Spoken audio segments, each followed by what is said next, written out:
What if I told you that every day someone is subtly controlling your thoughts and you don't even realize it? These aren't magic tricks, they're psychological tactics used by manipulators to get exactly what they want. The scary part, you might already be a victim. In this video, I'm gonna explain you 15 dark psychology tricks used by manipulators. Learn these tricks or risk being used. The choice is yours. Trick number 1. Twisting good news. Twisting good news is a sneaky way to bring someone down without being obvious. People feel proud when they achieve something, and they naturally look for praise. But if you quietly downplay their success, you can chip away at their confidence.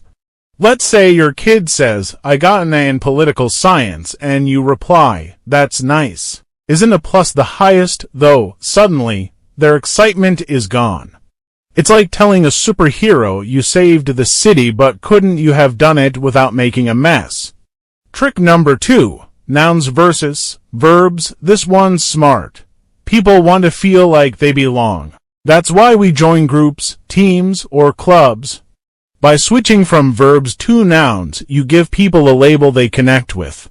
Instead of saying, "I like reading," say, "I'm a reader." It sounds like a small thing, but using a label makes someone feel like they're part of something. And once someone feels they belong, they're easier to influence. Trick number 3. Agreeing to disagree. This trick is smooth. If someone's upset or angry, agree with them.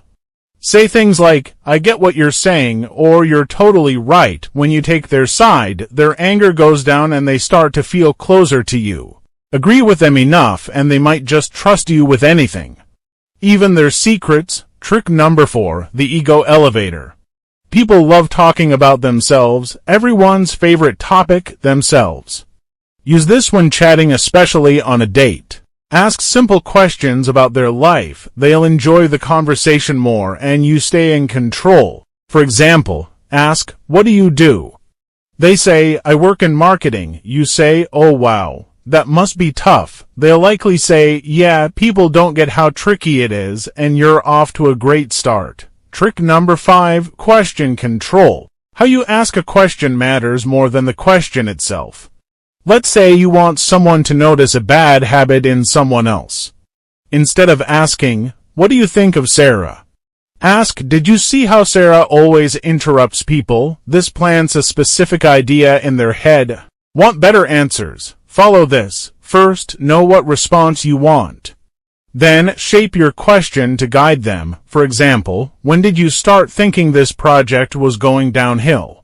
Makes it sound like the project is already failing even if they didn't think so before. Ask direct questions instead of, "Do you like this plan?" Ask, "What's the best part of this plan?" You've now pushed them to think positively. Asking smart questions is like hiding a secret. You'll never get caught if you ask the right way. Trick number 6. Staying calm. One of the 48 laws of power says to stir things up to find advantage. But here's the twist: don't get emotional. Stay calm when others lose control. You'll look strong while they look silly or unstable. Manipulators know how to push buttons. It's like throwing a match and watching everything burn while staying cool in the corner. Trick number 7. The gratitude trap. Say thank you for even the smallest things. Whether it's someone handing you a pen or opening a door, show thanks every time. Do this regularly and people start expecting it. Then, one day, stop thanking them. Suddenly, they feel like they've lost something important and will try harder just to get your praise again. It's like training someone with treats, then making them work for it. Trick number 8. Give to get. If you want help, don't just ask, offer something in return. People don't usually help out of kindness alone.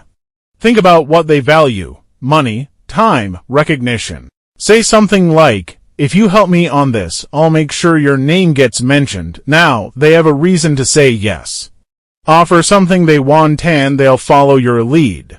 Just don't show all your cards too early. Trick number 9. The we effect. Using the word we can be more powerful than I. Why?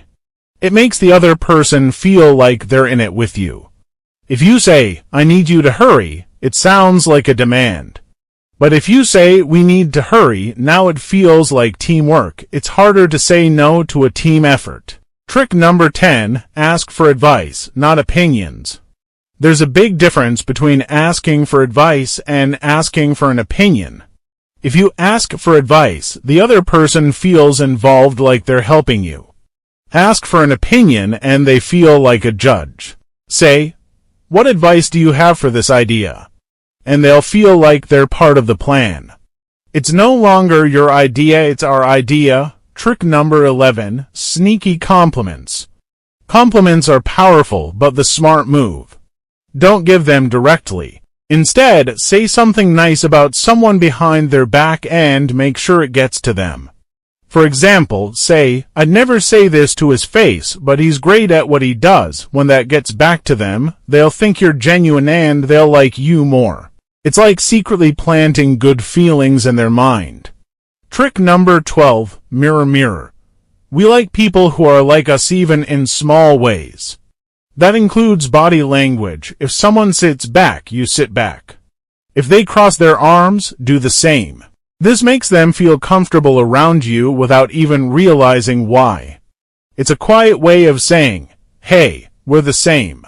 Trick number 13, the Franklin trick. When someone doesn't like you, ask for a tiny favor. Strange, right? But it works. If someone does something small for you, like lending a book, they start to feel they like you. It's a weird brain trick. If I helped them, I must not hate them. It's a smart way to win people over. Trick number 14, let them choose. People, especially kids, don't like being told what to do, so give them options. Instead of saying, clean your room, ask, do you want to pick up your toys or make your bed first? Now they feel in control even if you're still getting what you want. Trick number 15, use because. The word because is a magic key. It gives people a reason even if it's a silly one. If you ask, can I skip ahead because I'm in a hurry?